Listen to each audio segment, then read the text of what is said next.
Qu'est-ce qui vous a amené à travailler pour Médecins sans frontières? Je pense que c'est un souhait que j'avais depuis très longtemps. Quand j'ai commencé ma médecine, ne sachant pas à l'époque si j'allais faire de la chirurgie ou plus de la médecine d'urgence, je savais déjà que j'avais envie de voir le monde et de partir avec Médecins sans frontières pour traiter toutes sortes de pathologies dans des endroits très différents et aussi partir à la découverte d'autres cultures. Qu'est-ce qui vous a le plus marqué dans vos dernières expéditions?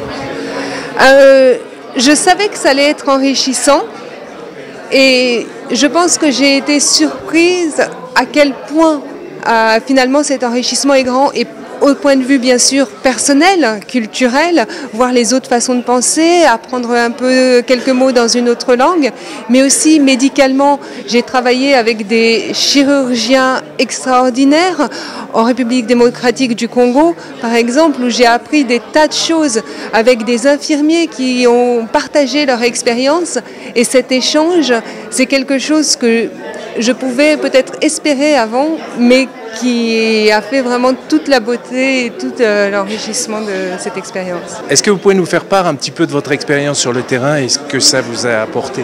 L'expérience, c'est surtout d'avoir affaire à une chirurgie très diverse.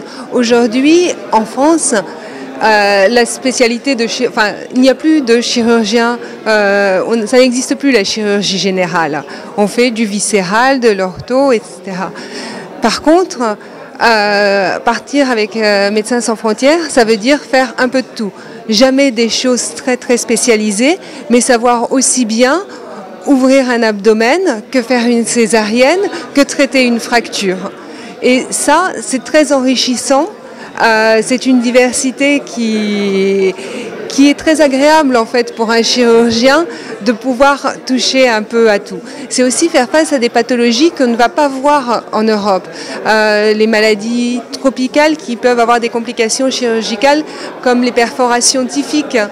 Et ça, de voir aussi des malformations congénitales qui en Europe seraient traitées par les spécialistes. Moi, bien sûr, si je vois un bébé avec une imperforation anale, il est quasiment impossible pour moi de faire une reconstruction sur le terrain. C'est quand même quelque chose de très spécialisé.